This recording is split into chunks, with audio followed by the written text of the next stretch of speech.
자, 우리 함께 봉독한 말씀을 통해서요, 신앙의 경계태세라는 제목으로 함께 은혜 말씀 나누겠습니다.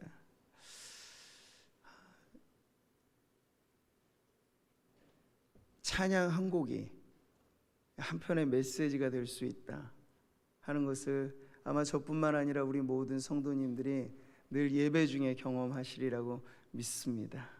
우리 할렐루야 찬양대 웨이메이커라는 아름다운 찬송을 정말 멋진 화음으로 하나님 앞에 올려드렸는데요, 바라기는 하나님께서 바로 여러분의 인생 가운데 길을 만드신 분이라는 사실을 믿으시기 바랍니다.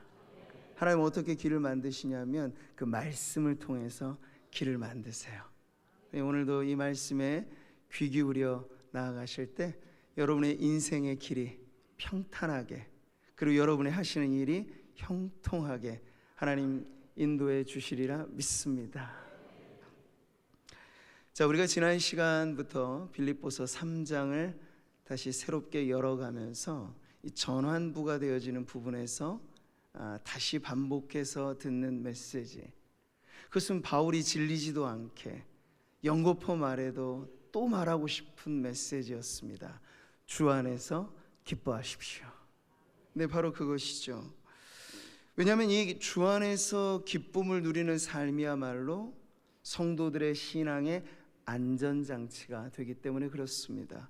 우리가 살아가는 세상에 기쁨을 찾기가 참 갈수록 어렵잖아요. 뭐 쇼 프로, 오락 프로 보면 몇십 초 웃을 수는 있어요. 그럼 그거 지나고 나면 다시 허무가 밀려오고 세상 걱정이 찾아오고, 그래서 또 다른 웃음거리, 오락거리를 찾아서 전전긍긍하지만 참된 기쁨은 어디에서도 발견하기가 어렵죠. 그런데 여러분, 있습니다. 무엇이요? 참된 기쁨이요. 어디에? 주 예수 그리스도 안에.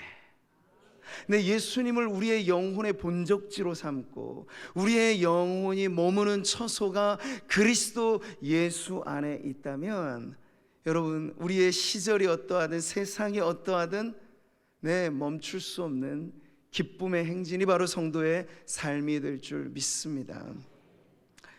부모의 마음인 거예요, 여러분.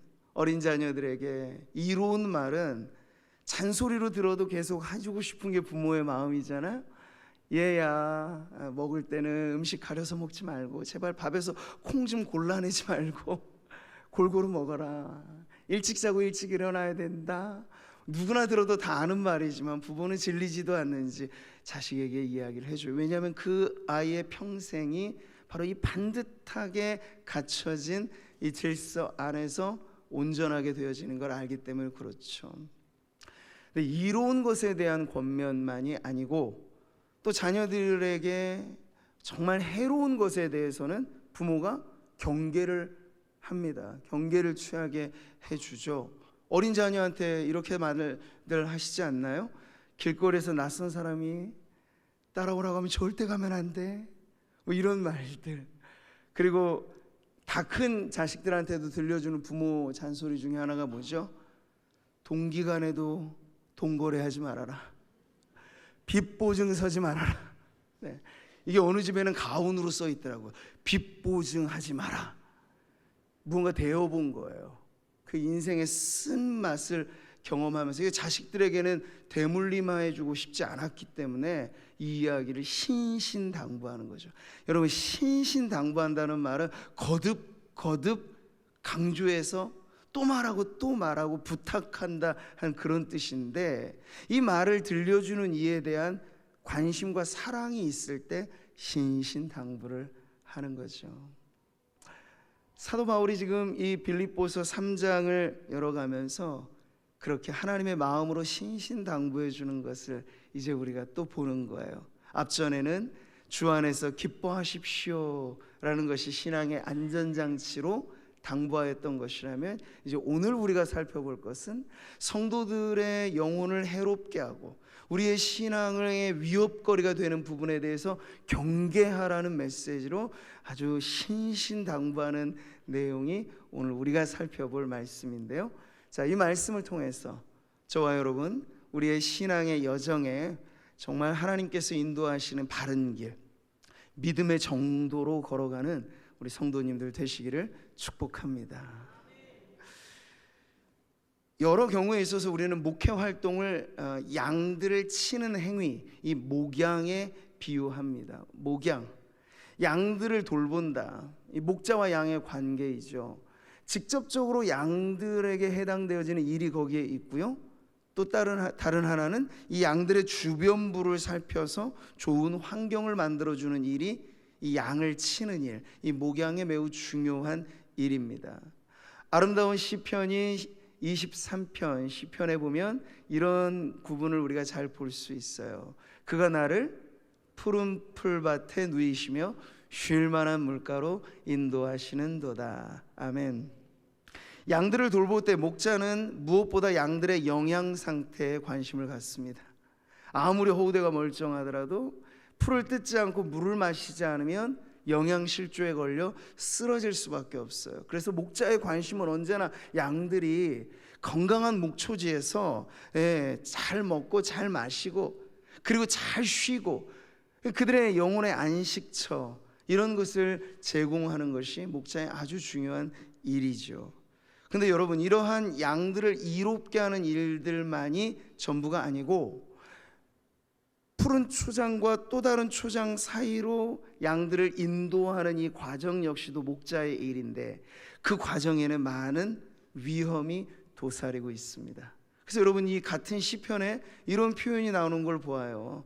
내가 사망의 음침한 골짜기로 다닐지라도 해를 두려워하지 않을 것은 주께서 나와 함께 하심이라. 주의 지팡이와 막대기가 나를 안위하시나이다. 아멘. 이게 목양의 실제인 것이죠. 푸른 초장을 발견해서 거기에 마음 놓고 풀어놓아 배부를 때까지 먹고 쉬어라 하는 것은 어렵지 않아요. 그러나 그 초장을 발견하고 풀밭까지 인도하는 과정에는 그 길이 얼마나 험한지, 사망의 음침한 골짜기 같이 여겨질 정도로 아주 험한 과정이 있고, 길만 험하겠습니까? 곳곳에 도사리는 위협이 있는데, 바로 순한 양들, 그리고 양은 매우 무력한 짐승의 대표거든요. 누가 와서 목덜미를 물면 쓰러질 수밖에 없어요. 이런 양들의 취약성을 알아 사나운 짐승 이리떼들이 호시탐탐 양들의 목을 노리죠. 목자는 그 위협으로부터 양들을 또 지켜야 하는 책임이 있는 것입니다. 그래서 여러분, 오늘 이 고백에도 시편에도 나온 것처럼 목자의 손에는 두 가지 도구가 있는 거예요. 하나는 양들을 잡아 끌고 인도하는 데 쓰는 부드러운 지팡이이며, 또 하나는 양들의 위협거리인 사나운 짐승들을 물리치는 데 쓰는 단단한 막대기가 바로 목자의 제구라고 하는 것이죠. 여러분, 지금도 그렇습니다. 목회 환경을 저는 생각해 볼 때마다, 오늘도 2부 예배에 참여한 이 수많은 성도님들 한 분 한 분으로 살펴보면 삶의 형편이 다 다르시죠. 믿음의 수준도 다르고 여러분의 관심도 다르고, 많은 것들이 사실은 각각으로 살펴보자면 이만저만 어려운 많은 일들이 없지 않아요. 우리 성도님들의 삶이 그렇죠. 어떤 분들은 이제 막 태어난 양처럼, 아기처럼 얼마나 유약하겠습니까? 그래서 신생아는 100% 돌봄이 필요한 존재예요. 그렇게 이제 갓 태어난 듯한 돌봄이 필요한 유약한 성도가 있습니다. 그리고 영양 공급이 잘 되지 않아서 병들어버린 성도도 있습니다. 그리고 우리 안에 있어야 양들은 안전하고, 양들끼리 모여 있어야 양들은 안전한데, 우리 밖에서 배회하고 방황하는 양떼들이 지금 수두룩합니다. 그리고 실제로 사나운 맹수에게 먹잇감이 되어 포착되어 지금 너무 위태로운 상태에 있는 위험한 성도도 있습니다. 근데 이 모든 성도의 다양한 상태들을 살펴서 하나님께서는 이 양무리를 잘 이끌어가라고 바로 목회자인 저에게 이런 사명을 주시고, 또 성도들이 서로가 서로를 지켜주고 돌보아 주라고 바로 교회라고 하는 공동체를 이 땅에 세워주신 줄 믿습니다. 비록 이 목회 환경은 언제나 쉽지 않아요. 지금도 마찬가지로 험악합니다. 그러나 그러한 곳에서 우리는 다시 한번 경계의 지표로 삼아야 될 오늘의 이 말씀을 통해서 어떻게 하면 이 양떼와 같은 성도들이 호시탐탐 우리를 노리는 그러한 맹수와 같은 존재들로부터 우리의 영혼이 안전하게 지켜질 수 있을까 해서 오늘 말씀을 보니까 바울이 아주 경계 태세를 강력하게 발동하는 말씀을 전해주고 있죠. 여러분 2절의 말씀이에요. 개들을 삼가고 행악하는 자들을 삼가고 몸을 상해하는 일을 삼가라. 삼가고 삼가고 삼가라. 이 말씀이 지금 계속 들려지는 거죠. 요즘에야 근 한 몇십 년 정도 돼서 우리나라도 보편적으로 애견 문화가 이제 많은 부분에 파급이 됐죠. 그래서 예쁜 강아지 집에서 한두 마리씩 키우시는 성도님들도 많이 계셔요. 옛날엔 뽀삐, 해피 이랬는데 요즘엔 개들이 사람 이름까지도 갖더라고요. 그래서 호적에도 없는 셋째가 있고 호적에도 없는 딸도 있고 막 그런 집안도 있을 정도로, 그러니까 이 강아지, 개를 그렇게나 요즘에 이뻐하는 시대에 살고 있어요. 그런데도 여러분 요즘에 곳곳에서 들리는 문제가 뭡니까? 개물림 사고예요. 개물림. 왜냐하면 개들의 본성은 아무리 잘 훈련돼도 짖는 게 개의 본성이고 두려우면 핥히고 물고 이게 개의 본성이기 때문에 그런 문제가 곳곳에 생기는 거죠. 옛날에는 여러분 대문에 사나운 개 키우는 집에는 아주 큼지막하게 뭐라고 써 있어요. 그래서 개 조심 이렇게 써 있어요. 그 어떤 분은 더 삭막하게 그 옆에다가 접근 금지, 사고 시 책임 안 짐. 이건 너무 막무가내죠. 아니 자기 집 개 조심은 자기가 시켜야죠. 지나가는 행인 보고 조심하라고만 하면 어떡해요. 근데 요즘에는 또 그런 개 조심 문구들이 재미있게 많이 변형이 되는데 어떤 아파트 집 앞에서 문에도 딱 이런 라벨이 딱 붙어 있어요. 개 조심. 주인만 안 물지 남은 물 수 있습니다. 그리고 더 황당한 문구는요. 개 조심. 이 집에는 이 개도 무서워하는 주인이 살고 있습니다. 이건 뭐 개 조심하라는 게 아니라 개의 주인 건드리지 말라는 협박성 문구 같아요. 자, 어쨌거나 이렇게 사나운 개들의 문제는 애견 문화가 보편화된 이 시대에도 있었던 것이 있으니 하물며 그 이전의 시대에 얼마나 이것이 비일비재한 문제였겠습니까? 그래서 지금 이 본문에 나오는 조심하라 개조심 문구를 지금 바울이 냈을 때 그 개들은요, 여러분이 생각하는 사랑스러운 개를 떠올리시면 안 돼요. 들개들입니다. 그 당시 막 떼를 지어서 다니면서 포획할 대상을 잡으면 사나운 이를 드러내고 물어뜯고, 개싸움이라고 하는 말 아시죠? 상대가 죽기 전까지는 포기하지 않는 게 개싸움인 거예요. 근데 거기에 등장하는 개들을 지금 떠올리시면 돼요. 아주 무시무시하고 삭막한 이미지인 거죠. 자, 지금 이 대상이 과연 누구일까요? 여러분이 한 구절에 연속해서 세 가지 표현이 나와 개들, 행악하는 자들, 몸을 상해하는 일. 근데 이 세 부류는 사실 그 당시의 문제거리인 한 대상을 향한 표현이었습니다. 누가 과연 개들과 같이 조심해야 될, 행악자들과 같이 조심해야 될 사람들이었을까요? 바로 그 당시의 이단, 바로 율법주의자들이 바로 그랬습니다. 사도 바울이 꽤나 거친 표현을 쓰고 있어요. 그래서 제가 강단에서 지금 이게 성경 말씀이기 때문에 개들을 삼가고 이렇게 말을 저도 하지만 평상시에 이게 나오기가 잘 쉽지 않은 말들이잖아요. 그럼에도 불구하고 거친 표현임에도 했던 건 그만큼 이 존재들이 해악을 끼치는 이들이었기 때문에 그런 것이죠. 여러분, 예수님은 어떠셨을까요? 우리가 알고 있는 예수님은 참 온유하신 분, 겸손의 왕, 이런 분이시잖아요. 근데 예수님도 때때로는 험한 말씀을 하셨더라고요. 독사의 자식들아, 너희는 악하니 어떻게 선한 말을 할 수 있느냐? 이는 마음에 가득한 것을 입으로 말함이라. 아멘. 예수님께서 당시에 종교 지도자들을 질타하실 때는요, 예수님도 아주 세게 말씀하셨어요. 이거보다 조금 더 세게 수위가 높게 들려지는 말씀도 하셨죠. 뱀들아, 독사의 새끼들아, 너희가 어떻게 지옥의 판결을 피하겠느냐. 아멘. 여러분, 이런 말씀이 있어요. 그러니까 들어보면 이게 예수님이 하신 말씀이니까 우리에게 더 무게감 있게 다가오는 거죠.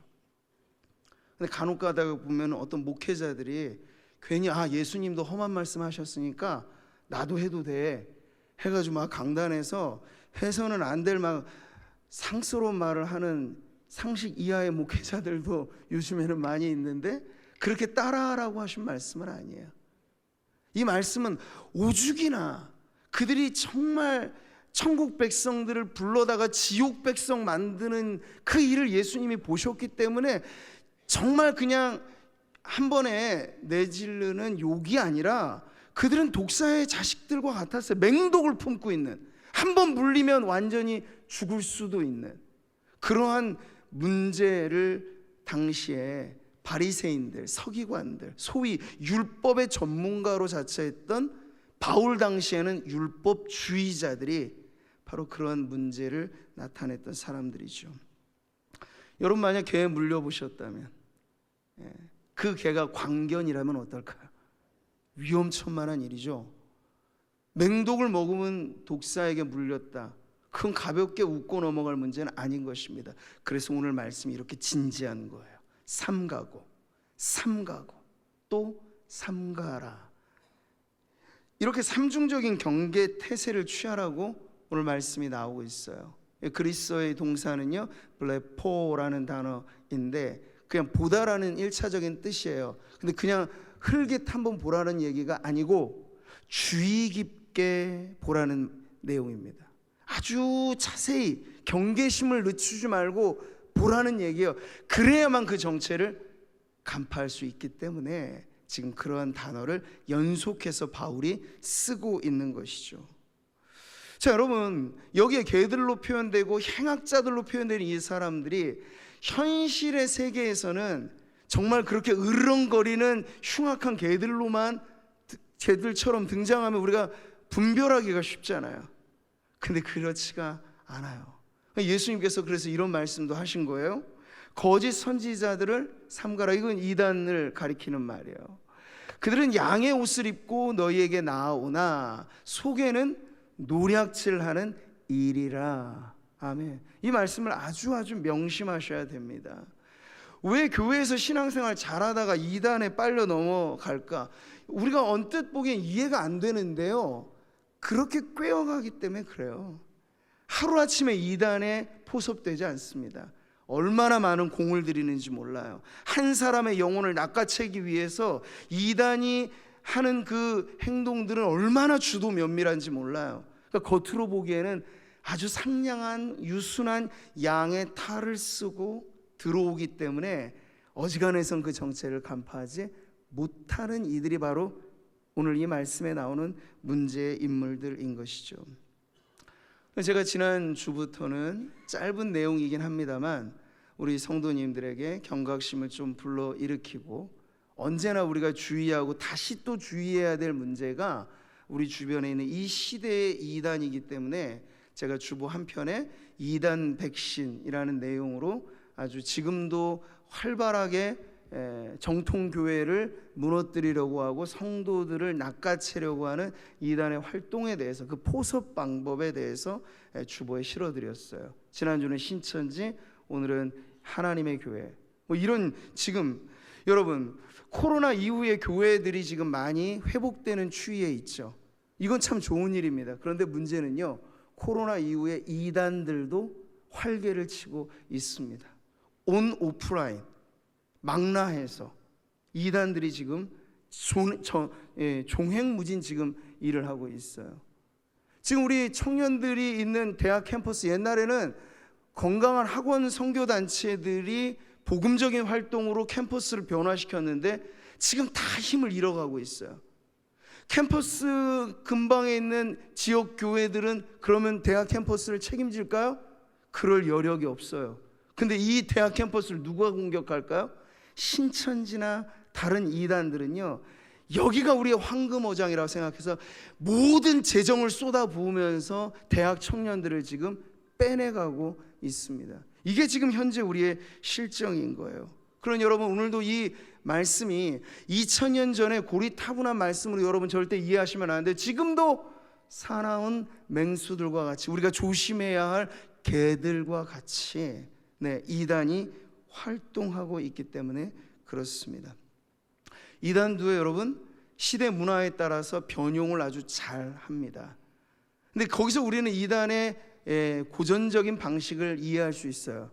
무엇이냐? 위장술의 대가라고 하는 거예요. 주변 색에 자기를 잘 맞추는 이 보호색을 갖고 있는 짐승들처럼 말이죠. 이단은 아주 자신을 교묘하게 위장해서 기존의 교회에 들어옵니다. 그래서 예수님이 양의 탈을 쓴 이들이라고까지 이야기를 하는 거죠. 때를 포착하기 위해서 1년도 좋아요, 3년도 좋아요, 5년도 좋아요. 충분히 자기를 숨길 만큼 숨기고 가릴 만큼 가리고 이제 때가 됐다. 그러니까 마치 여러분 예전에 이 난파한 간첩들이라고 하고 비교하시면 돼요. 곳곳에 사회, 교수도 되고 누구도 되고 막 하잖아요. 근데 결정적인 순간에는 자신의 지령을 수행할 그 사명을 잊어버리잖아요, 간첩들은. 근데 이단의 방식도 그렇습니다. 그래서 때가 되면요 이제 스물스물 올라오죠. 그래서 고전적인 방식, 목회자를 비난하고 성도들 간에 이간질을 시키고, 또 하나 양무리 안에 가만히 잘 있는 성도를 빼내다가, 야 집사님, 어느 곳에 내가 가서 성경 공부를 했는데 기가 막혀요. 어떻게 말씀을 그렇게 잘 맞추는지, 뭐 말씀이 무슨 점괘도 아니고 짝을 잘 맞추는지 막 이런 얘기하면서 빼내가거든요. 근데 그분이랑 이미 친분이 다져질 대로 다져지고 우리가 안전한 사람이라고 이미 단연간 같이 해왔으니까 안심하고 거기 가게 되면 그때로부터 목덜미가 물리게 되는 것이죠. 여러분, 이단은 결코 그 목표를 잃어버리지 않습니다. 집요하죠.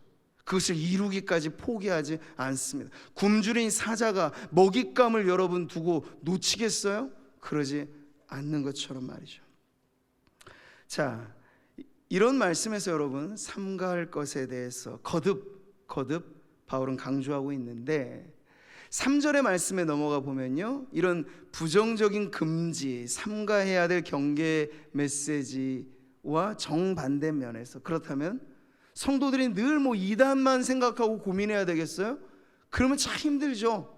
이 사회에는요, 누군가는 청소하는 일을 해줘야 돼. 쓰레기가 버려지면 줍고 환경 미화도 필요해요. 근데 모두가 다 그것이 내 직업이라고 말할 수는 없겠죠. 그러니까 우리가 어지간한 문제들은 이단 전문가들의 도움을 받으면 돼요.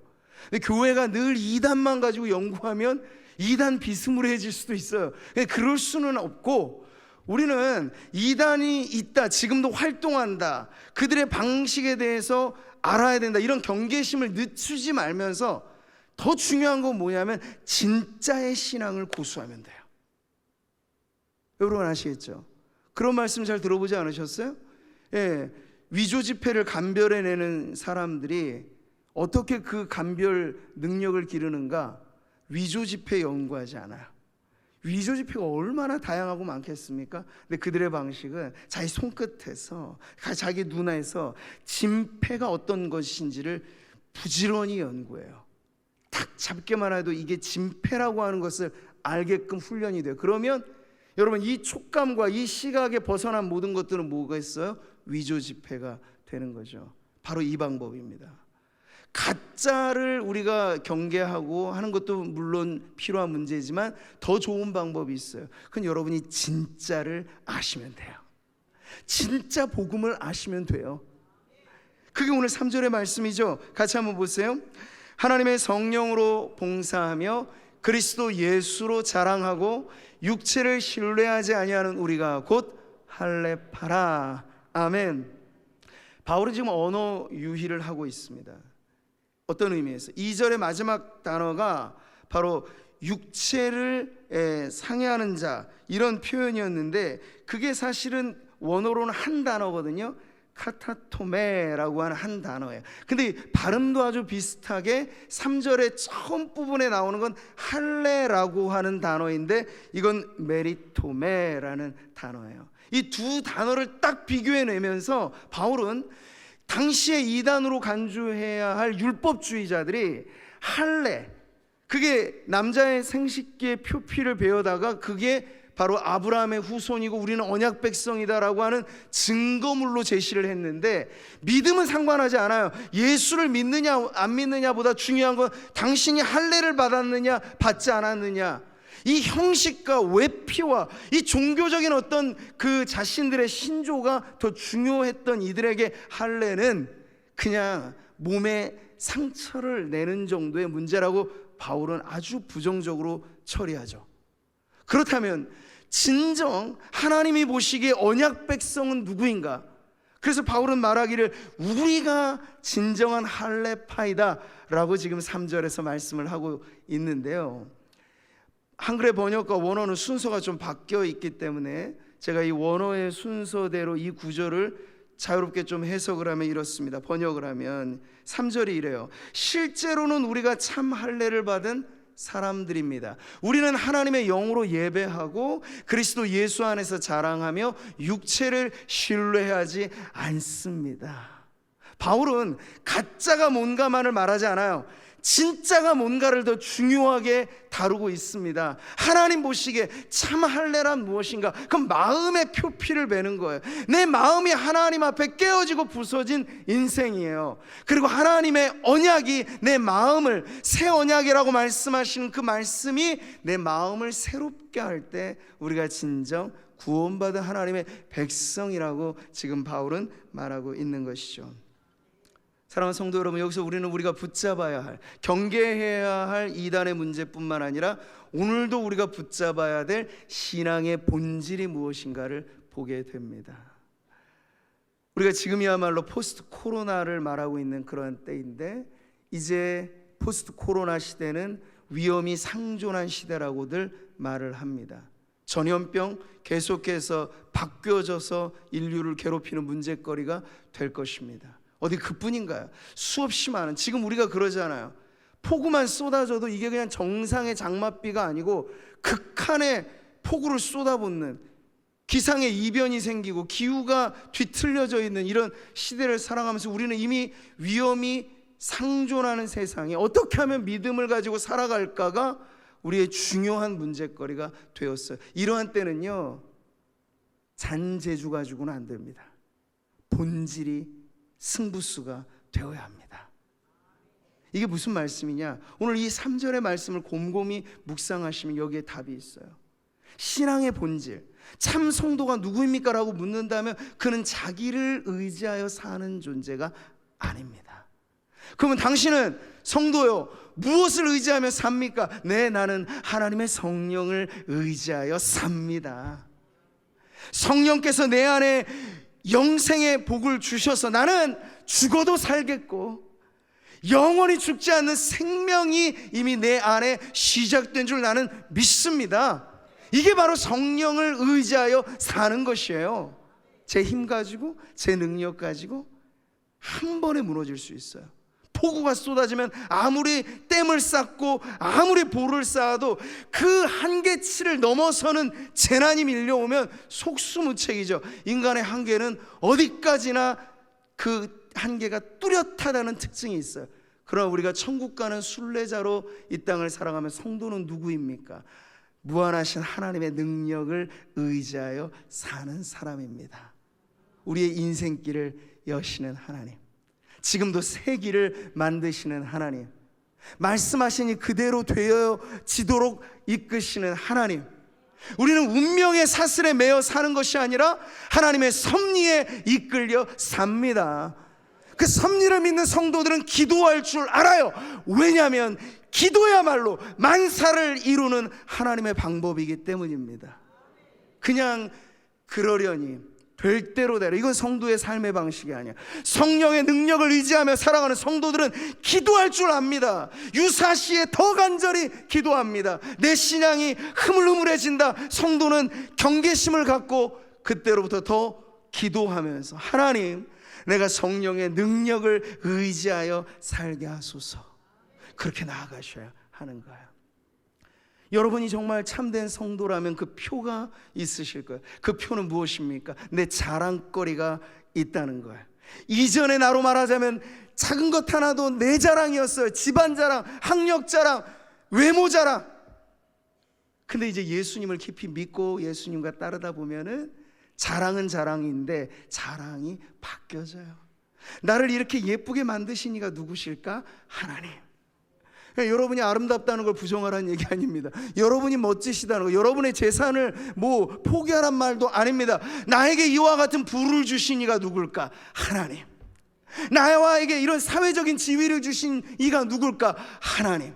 그러니 모든 것은 하나님의 영광을 위하여 쓰라고 주신 것이구나. 그러면 여러분의 부와 명예와 권세, 이 모든 것이 제대로 사용되게 될 것입니다. 성도들은 자랑거리가 바뀐 사람이에요. 처음도 나중도. 여러분이 무슨 일을 하시든지 간에 그 일의 시작과 마침이 예수 그리스도로 시작되고 하나님의 영광으로 맞춰지게 되기를 축복합니다. 이것이 참 신앙의 표이기 때문이죠. 이단도 열심은 냅니다. 세상에 속한 사람들도 열심은 냅니다. 그러니까 여러분이 열심히 산다는 것만으로 내가 참된 신앙을 갖고 있다고 말할 수는 없어요. 성도들도 물론 열심을 내야 합니다. 그러나 그 열심의 목표는 달라야겠죠. 바울이 로마서에서 이렇게 말씀하듯이 같이 봅니다. 부지런하여 게으르지 말고 열심을 품고 주를 섬기라. 누구를요? 주를 섬기라. 나 자신을 섬기라? 아니요, 주님을 섬겨서 열심히 특심이 되어 살아가더라도 나의 자랑은 오직 예수밖에 없는 그런 참 성도로 살아가므로 지금도 우리 주변에 호시탐탐 우리의 빈틈을 노리고 우리가 쓰러질 때 기회로 포착해서 잡아물 궁리만 하고 있는 숱한 이단자들의 사이에서 참 성도로서 믿음의 이 외길을, 좁은 길을 여러분 계속해서 잘 걸어가시는 하나님의 백성들 되시기를 주님의 이름으로 축복합니다. 이것이 오늘 우리가 가져야 될 신앙의 경계태세인 줄 아시고, 여름에 여러분 풀어 헤쳐지기 쉬울 때 오히려 고삐를 더 바짝 잡고 기도하는 자리에 나오세요. 흔들리는 마음이 있으실 때마다 어디로? 기도하는 자리로 나오셔서 내 영혼의 구원자 되신 주 하나님 앞에 나의 모든 약함을 내어두고 기도하며 승리하는 우리 모든 성도님들 되시기를 축복합니다.